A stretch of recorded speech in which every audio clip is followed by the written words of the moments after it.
बोलो सियावर रामचंद्र भगवान की जय।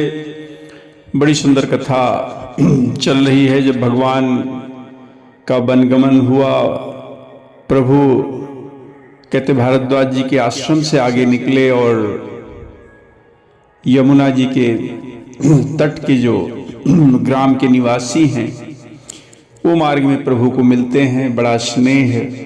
प्रभु से कहते हैं विश्राम कर लो। भगवान ने सीता जी को थकी देखा तो विश्राम किया प्रभु ने।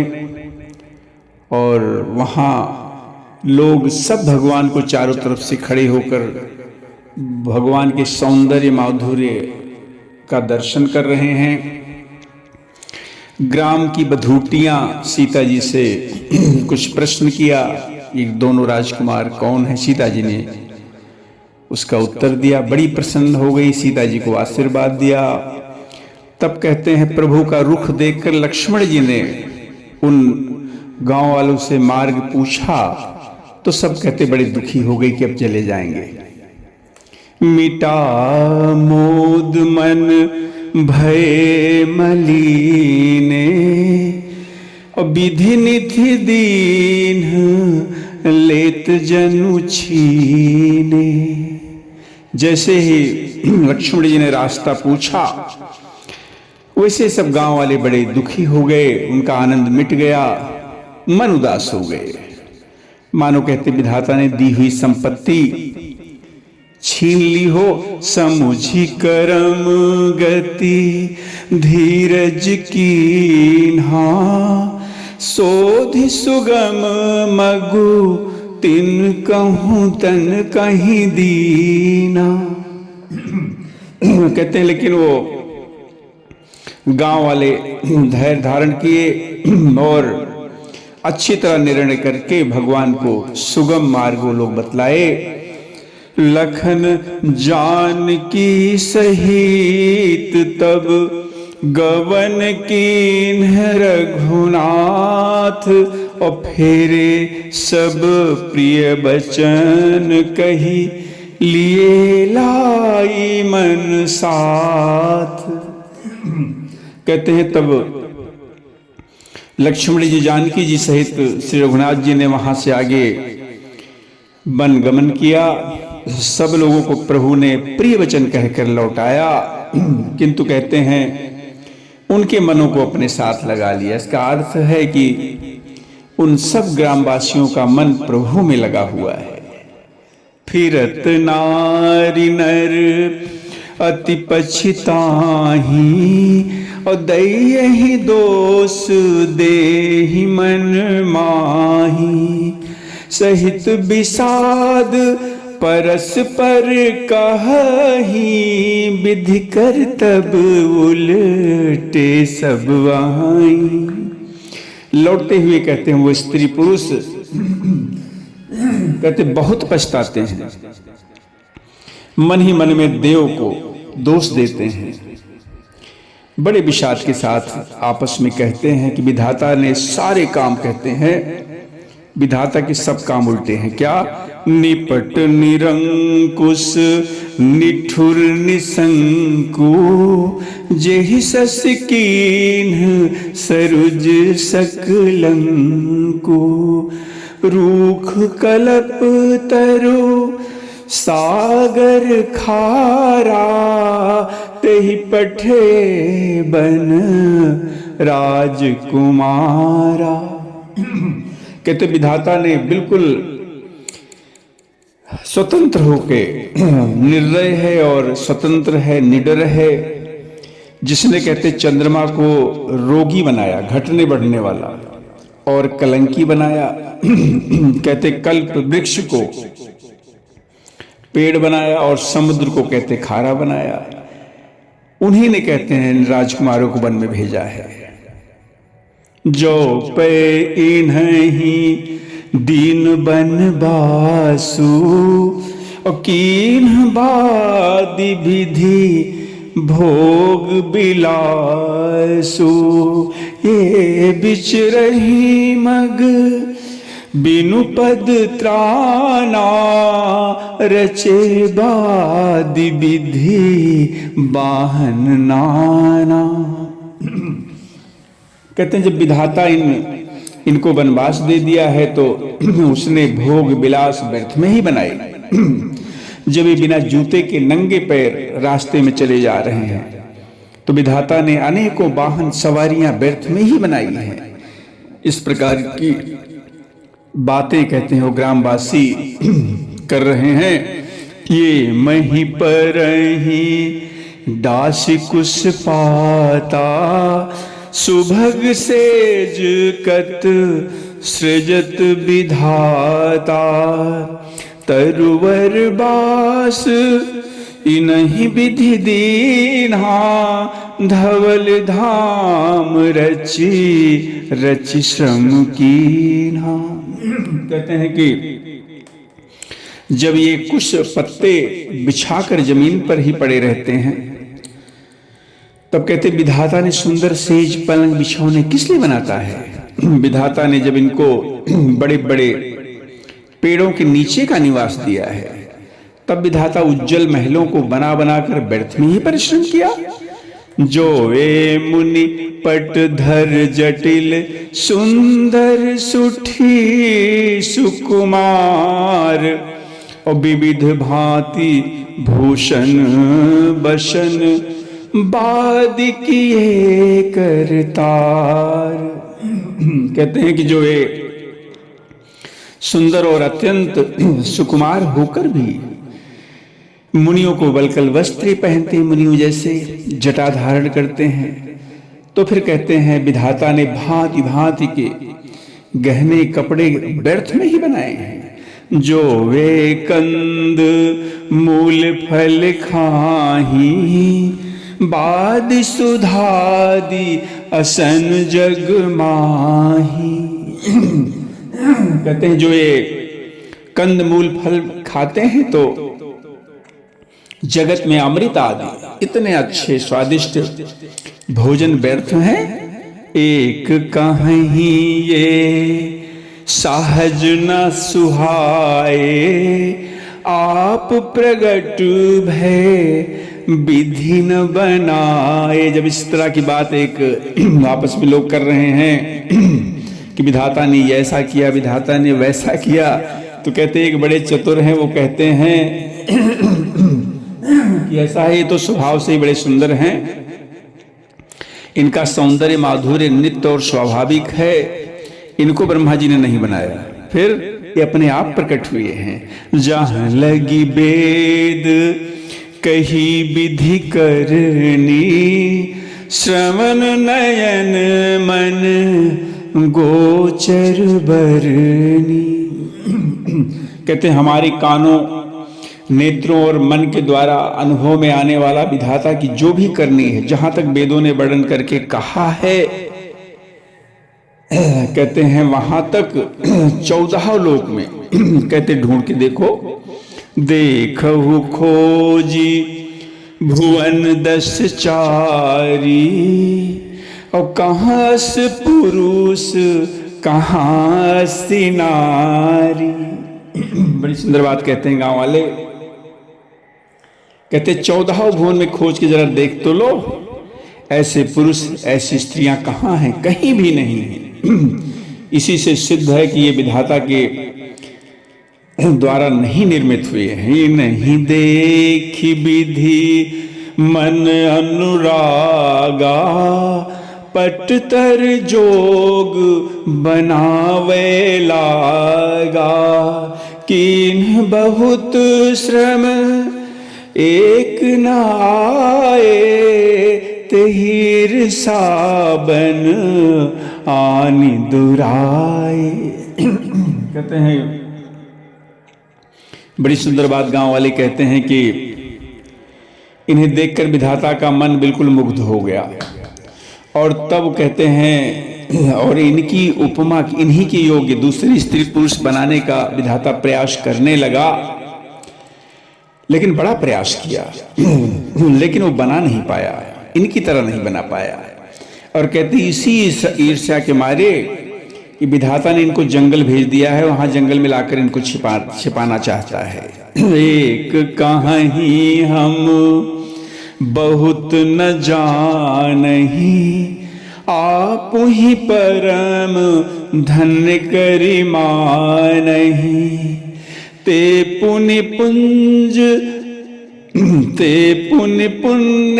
पुंज हम लेखे, जे देखी हहीं जिन्हु देखे। ये कहते हैं, कोई बड़ी सुंदर बात करते हैं।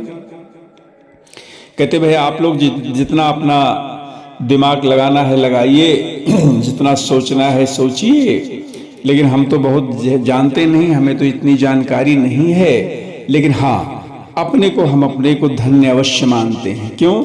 क्योंकि जो इनके दर्शन कर रहे हैं, हमारी समझ में हम भी बड़े पुण्यवान हैं। और कहते हैं जिन्होंने इनको देखा है, जो देख रहे हैं और जो देखेंगे, वो बड़े पुण्यवान हैं। यही विधि कही कही बचन प्रिय, ले नयन भरि नीर।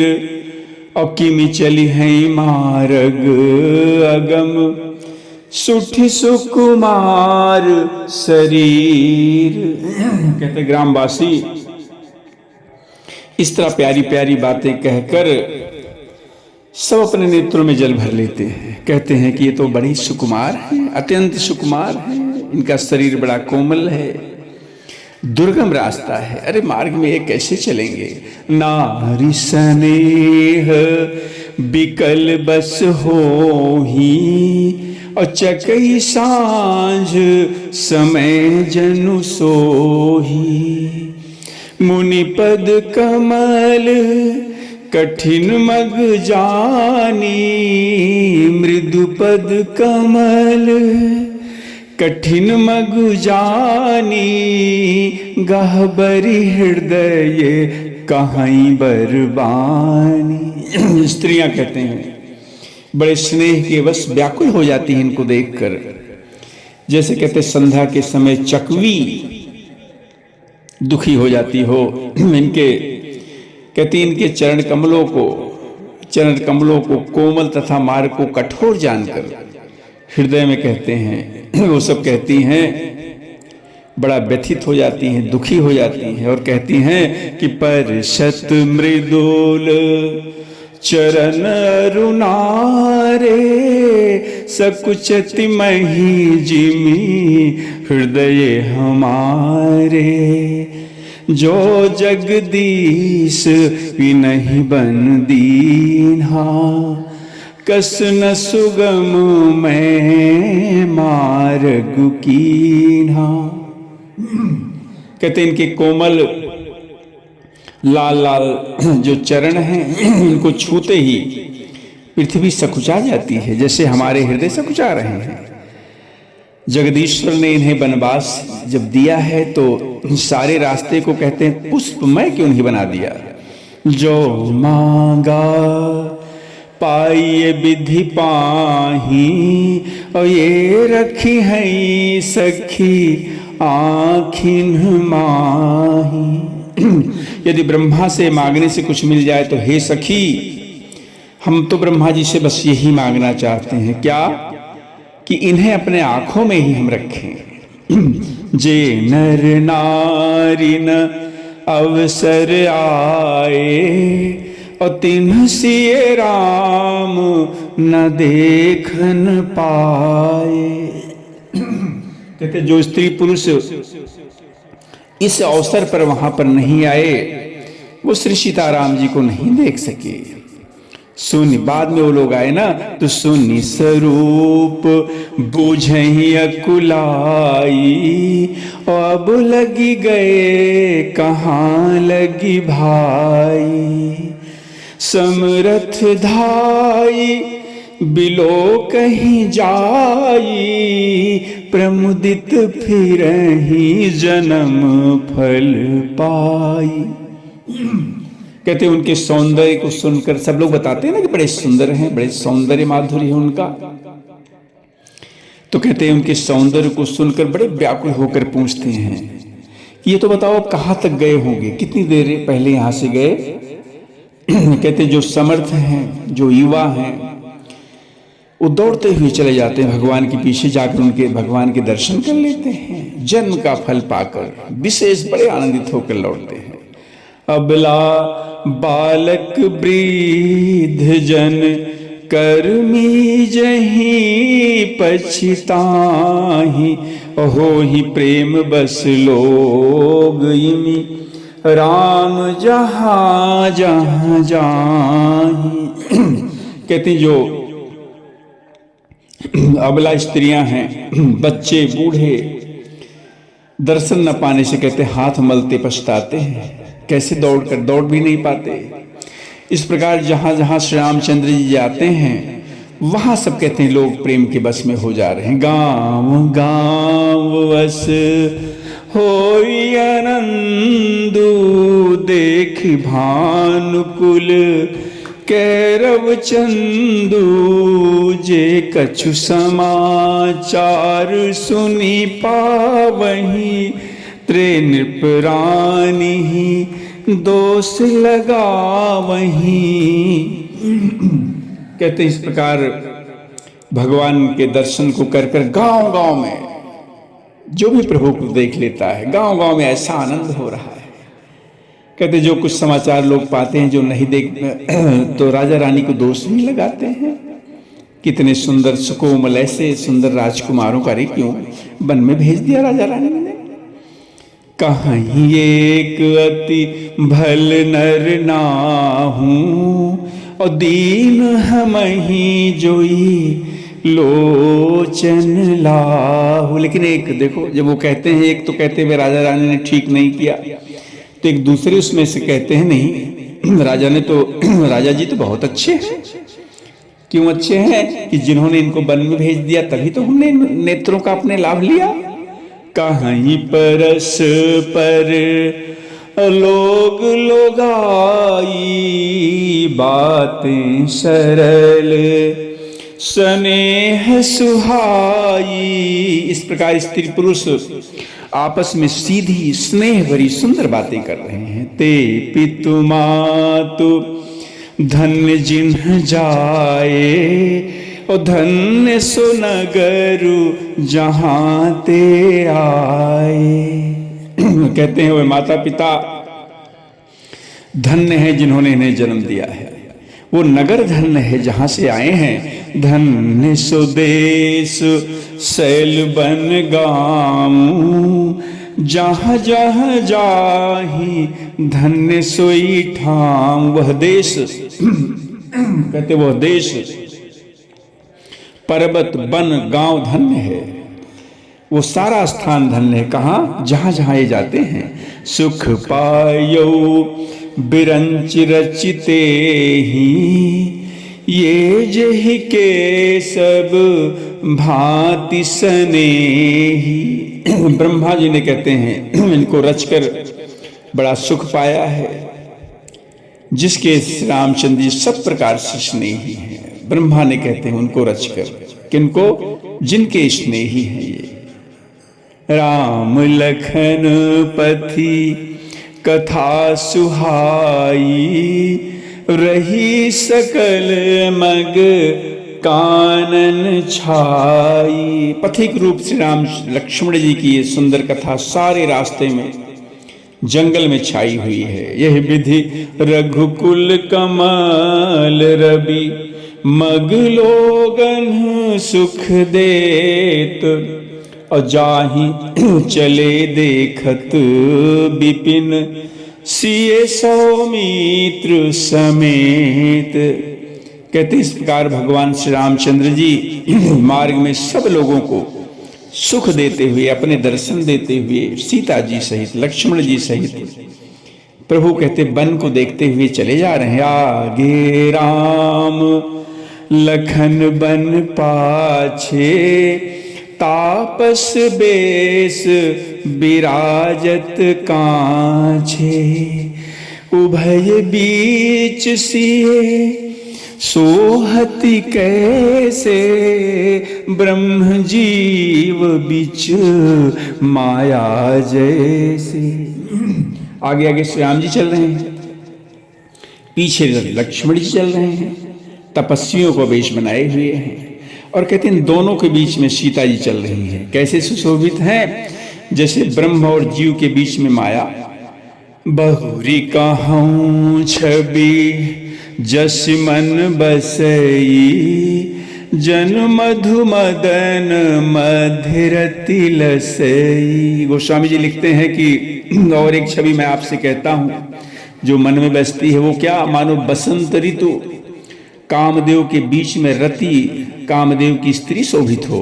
बुपुमा बहुरी कहूँ जिए जो ही, जनु बुध विधु बिच रोहनी सोही। और दूसरी उपमा गोस्वामी जी कहते हैं कि मानो बुद्ध चंद्रमा के पुत्र और चंद्रमा के बीच में रोहिणी चंद्रमा जी की स्त्री शोभा पा रही हो। प्रभु पद रेख बीच बीच सीता, धरती चरण मग चलती सभीता। सिय राम पद अंक बराए, लखन चलही मगु दाहिन लाए। प्रभु श्री रामचंद्र जी कहते हैं कि चरण चिन्हों के जो अंकित जमीन है ना, बीच बीच में सीता जी पैर बहुत संभाल कर रखती हैं। लक्ष्मण जी कहते हैं प्रभु के, सीता जी और भगवान श्री राम जी के और सीता जी के दाहिनी तरफ कहते हैं वो चरण रखकर चलते हैं। राम लखन सिए प्रीति सुहाई, बचन अगोचर किम कही जाई। खग मृग मगन देख छवि होही, लिए चोर चित राम बटोही। श्री राम जी लक्ष्मण जी सीता जी की सुंदर प्रीति वाणी का विषय नहीं है, कैसे वर्णन किया जाए। पक्षी पशु छवि को देखकर मग्न हो जाते हैं। पथिक रूप से रामचंद्र जी ने उनके भी चित्त चुरा लिए हैं। जिन जिन देखे पथिक प्रिय, सिय समेत दो भाई भवमो मगु अगम आनंद तेई, बिनु श्रम रहे सिराई। प्यारे पथिक सीता जी सहित दोनों भाइयों को कहते जिन जिन ने देखा, जिन लोगों ने देखा है, उनका भव का अगम मार्ग कहते हैं जन्म मृत्यु रूपी संसार में भटकने का भयानक मार्ग बिना परिश्रम आनंद के साथ तय कर लिया है। अर्थात वे आवागमन के चक्र से मुक्त हो गए। अजहु जासुर सपने हूँ काबू, बसहु लखन सिए राम बटाऊ। राम धाम पथ पाई है सोई, जो पथ पाव कबहु मुनि कोई। गोस्वामी जी बड़ी सुंदर बात करते हैं। आज भी कहते हैं जिनके हृदय में स्वप्न में भी कभी लक्ष्मण जी, सीता जी, राम जी तीनों बटोही आकर बसे, वो भी श्री राम जी के परम धाम के उस मार्ग को पा जाएगा जिस मार्ग को कभी कोई बिरला मुनि पाता है। तब रघुबीर श्रमित सिय जानी, देख निकट बट शीतल पानी। ताहाँ बस कंद मूल फल खाई, प्रात नहाई चले रघुराई। तब श्री रामचंद्र जी ने सीता जी को थकी जाना। समीप एक बरगद का बट का वृक्ष था। ठंडा पानी देखकर उस दिन भगवान ने वहीं ठहर गए। कंदमूल फल खाकर रात भर भगवान वहां रहकर प्रातः काल स्नान करके फिर रघुनाथ जी आगे के वनगमन करते हैं। फिर आगे वाल्मीकि जी के आश्रम में आते हैं। आगे की कथा कही जा चुकी है। बोलो श्यावर रामचंद्र भगवान की जय।